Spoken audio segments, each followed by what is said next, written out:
The first speaker today is the Major General Udaya Pereira, RWP, RSP, USP, USA WC, and PSC. He'll be deliberating on the Island Force Doctrine to meet new demands to secure and further the island nation's interests. Major General Udaya Pereira had joined the Sri Lanka Army as an officer cadet on 16th October 1981. Having followed his military training at the Sri Lanka Military Academy, Diyathalawa, he had held many appointments in the army to commensurate with his service.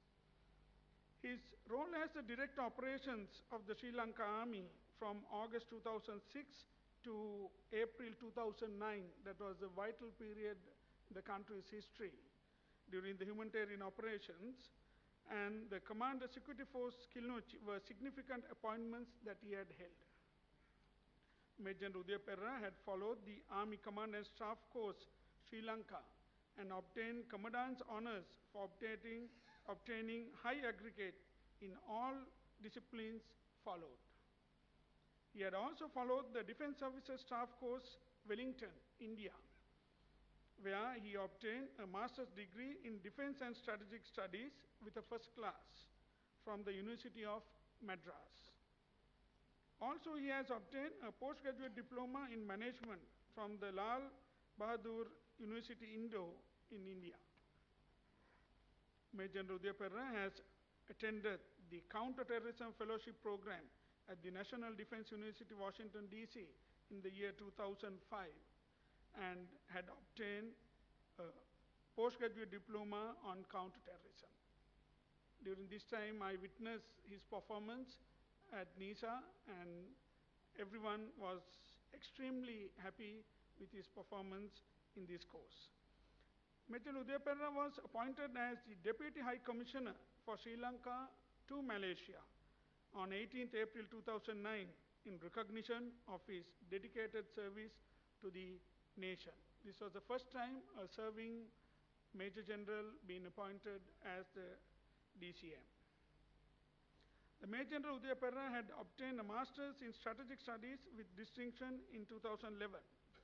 He was elected as the President of the International Fellows representing 67 nations and was the first international fellow in the history of US Army War College to receive the prestigious Lifetime Alumni Membership Award for his leadership and academic performance. He is awarded with a number of gallantry awards, including Rana Vikrama Padakama and Rana Shura Padakama for his valor. His expertise in the counter-terrorism with experience in diplomatic exposure brought opportunities for him to take part in a number of seminars and workshops, both locally and internationally. He is presently serving as the Commander Security Forces Jaffna, pioneering the nation-building programs in post-conflict environment in the northern region in Sri Lanka. In addition to holding office as the Director General Military Intelligence, Sri Lanka Army Headquarters. He is married to Mrs. Thelma Pereira and blessed with a daughter and a son. Over to you, Udaya.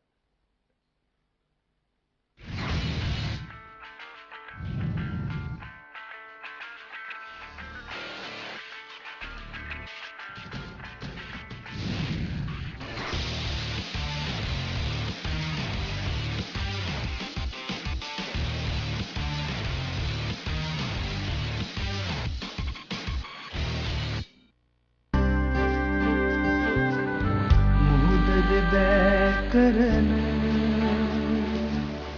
අහස පොළොව සිඹින රටට සෙනෙහෙ පුදන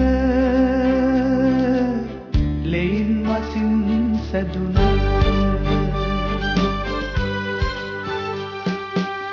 සැබෑ පියකි දරු දහසකි මුළු රටේම ලේ නෑයකි අපේ එකකි සිය දහසකි දහසකි යෞවනයේ මේ සගයා අපෙන් එකෙකි මේ මිනිසා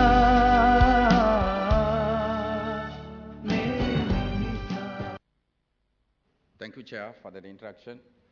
Ladies and gentlemen, this is my entire presentation in a nutshell, approaching security and development through a whole of society approach with the wholehearted support from a citizens' army.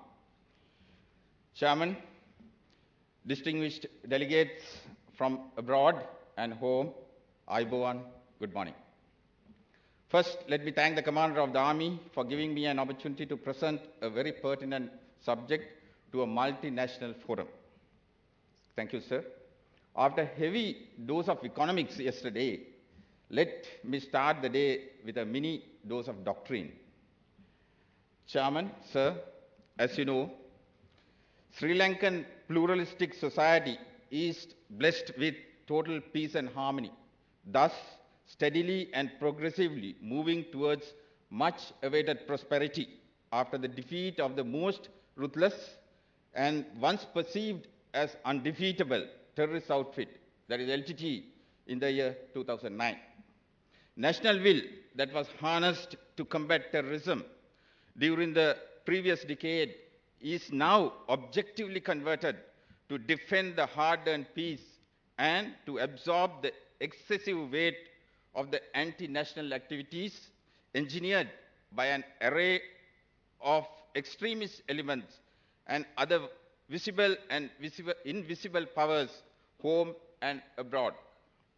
Whilst the political leadership is heavily engaged in projecting the true image of this nation to the international community through information and diplomatic means, the defense establishment under the leadership of His Excellency the President, Secretary of Defense, and the Commander of the Army are fully focused in adaptation of a doctrinal foundation to combat present and predicted threats in the ever-changing and complex security landscape.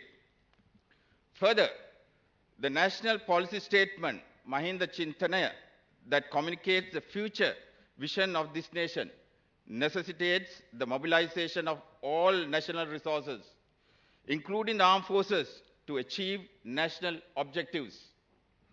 In line with the national strategy and vision, the Land Force Doctrine, which is the most important element of the conceptual component, provides the legitimacy whilst streamlining the employment of the military power beyond the traditional security-related circuit of duties, facilitating to render a greater service to the development of this nation, together with physical and moral components of the land force structure. As described in Mahinda Chintanaya, the vision for Sri Lanka, this country is envisaged to become the wonder of Asia, which would present herself as naval, aviation, commercial, knowledge, and energy hub, whilst becoming the key link between East and West.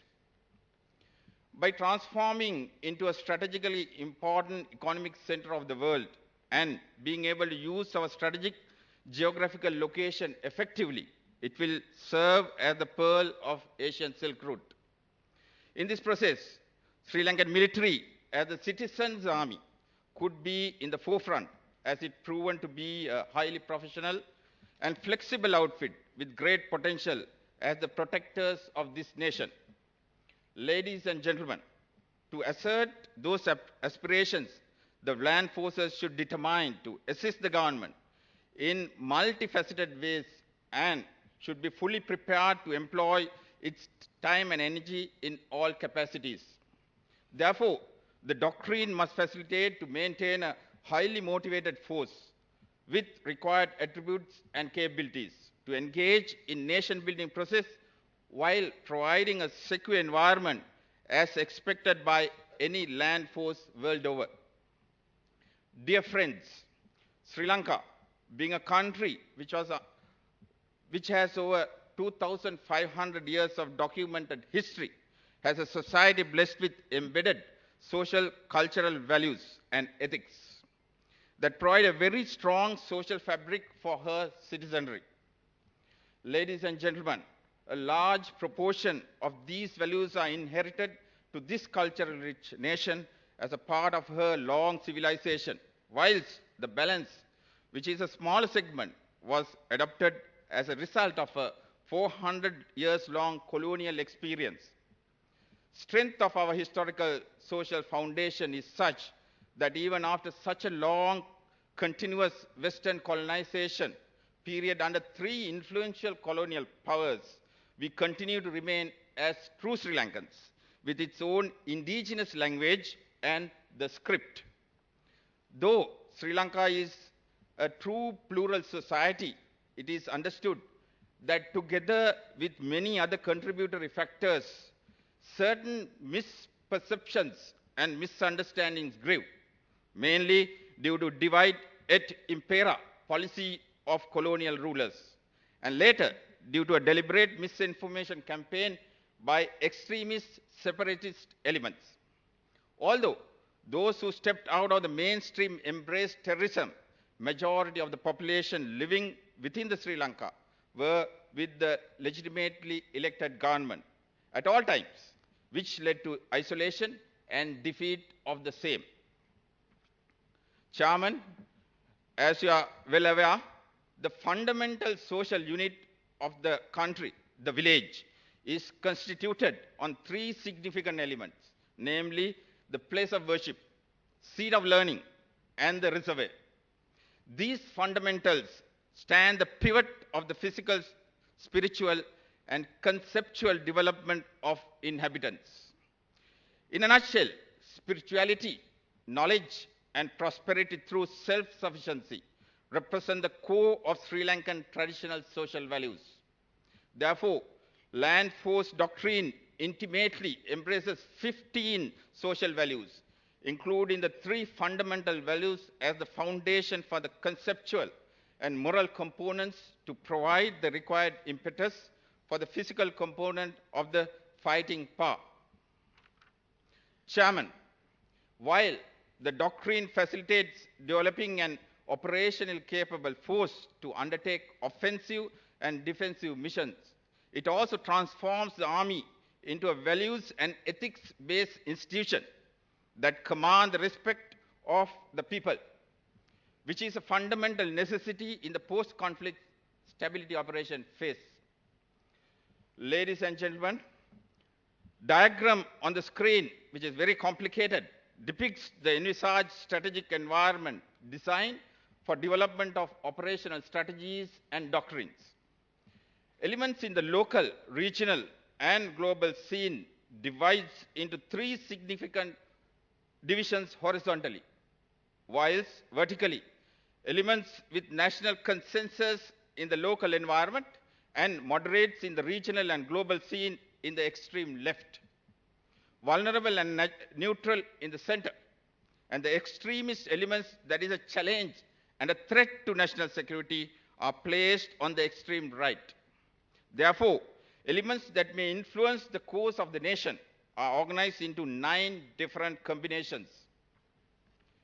Nation's future land force operations should and be essentially based on the important elements within the strategic environment over and above the threat perception of individual elements therein. The current strategic environment seems more ambiguous, presenting multiple layers of complexity and a multiplicity of actors challenging the nation to prepare her military beyond traditional war-fighting skills. A wide range of actors across the current and projected strategic environment, friends, neutrals, and militias will interact, often in an uncoordinated manner, to produce a complex environment with interrelated and interactive issues and challenges.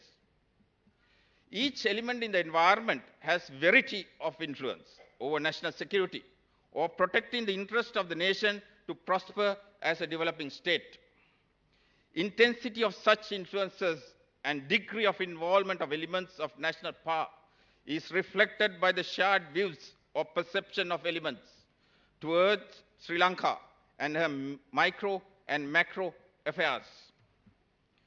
Moderate or even friendly actors will proceed in accord with their own organizational goals and interests that may be contrary to our national interests, causing friction. Malicious actors will use violence or will be involved in an active misinformation campaign in pursuit of their goals and will potentially challenge national interests and vulnerabilities.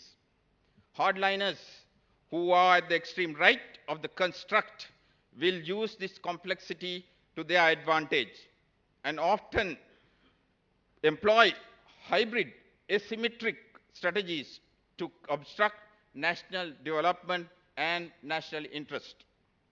This multiplicity of factors will continue to operate across potential operational environment during all possible eventualities in the process of becoming a developed nation. The anticipated strategic environment will remain intricate and ambiguous at all times. And to reach consensus on how to approach current and future adversaries is a challenge. Therefore, doctrine needs to address the requirement of establishing a rock-solid mechanism to respond for all or the most important eventualities. Chairman, sir, strategic environment is a able picture complex and multifaceted relationships between elements across all the divisions through variety of medium. Such relationships also affected by the interplay of state and non-state actors and further shaped by a number of strategic drivers. The connectivity and complexity of the environment can only be adequately understood by interacting with the environment, negotiating the issues with resolute mind, and really adapting to the changes with the progress.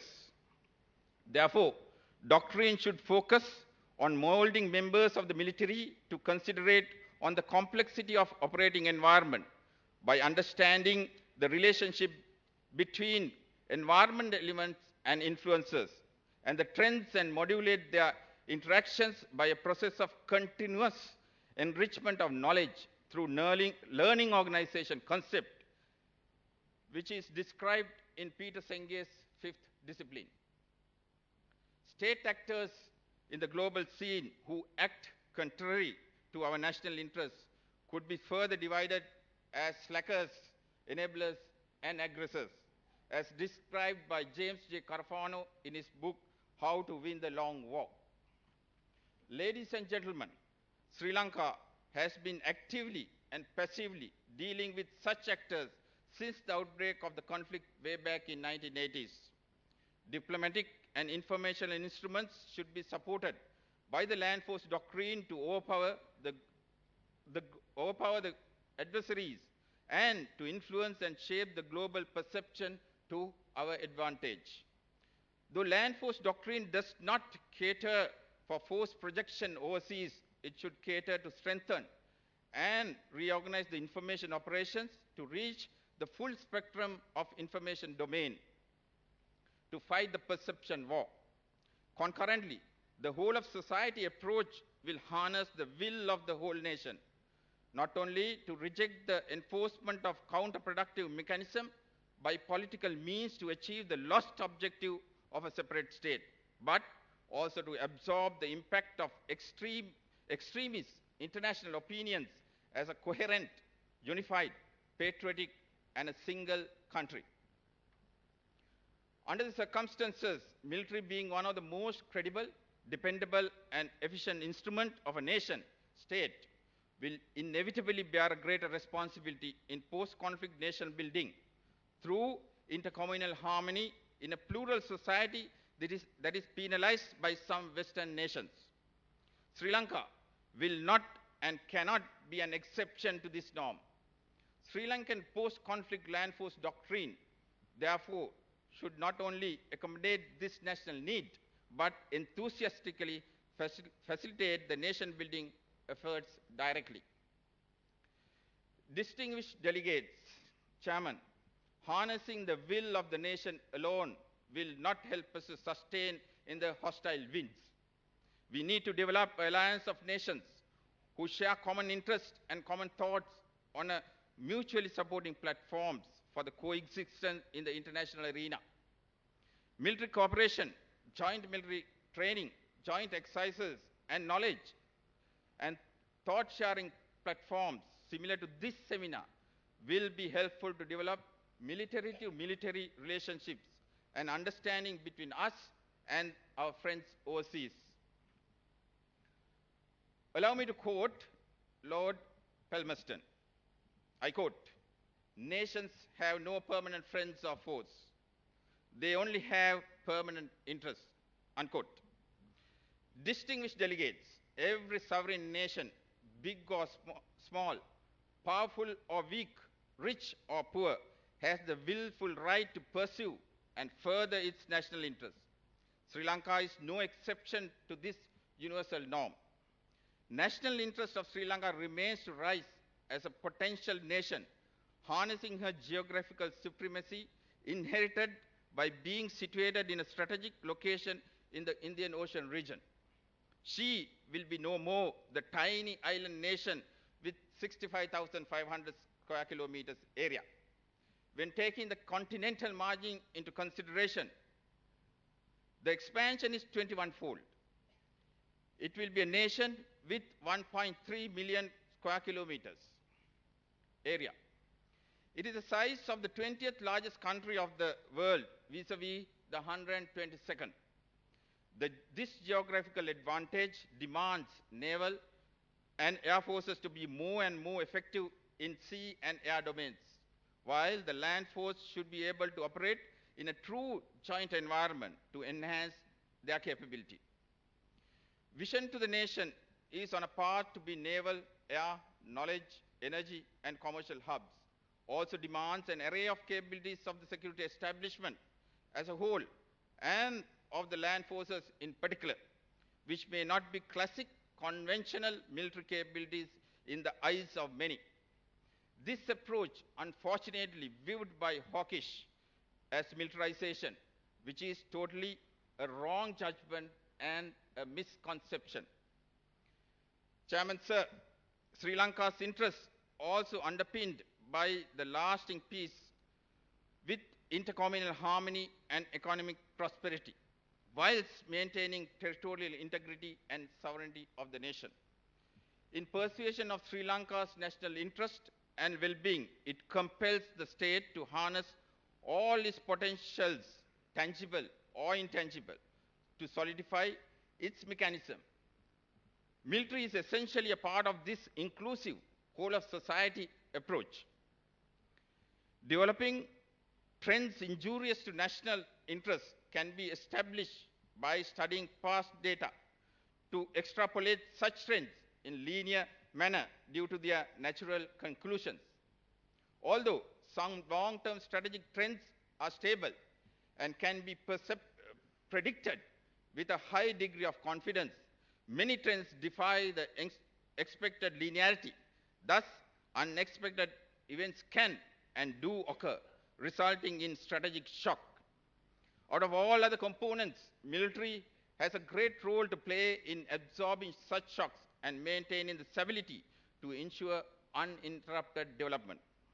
Although primary role and most basic strategic interest of the land force remains the defense of Sri Lanka against directed armed attacks, its involvement in safeguarding the national interest extends beyond the expected classic military contribution. Respected Chair, war fighting or projection of military power beyond the territorial boundaries is left out of this discussion, as it will take place in a very rare situation and only in a combined environment or as part of the United Nations. Latest doctrine is to provide a firm platform to realize each and every aspect of the national interest. Application of the land power is the employment of the land forces. As such, ladies and gentlemen, Sri Lankan forces will essentially consist of task-organized elements drawn from all fundamental units and formations, which can be linked to other governmental agencies and potentially non-governmental agencies and other actors important for this purpose, which is a requirement of the whole of society approach. This is a far more inclusive approach by Sri Lanka's citizens' army than the whole of government approach by many others. In one aspect, the land force will be optimized for joint operations, operating in a joint environment and relying on joint concept, enabling capabilities for full effect. On the other hand, land force is also to be trained, equipped, and resourced for effective interaction with the governmental agencies and commercial entities, partnering in development where applicable.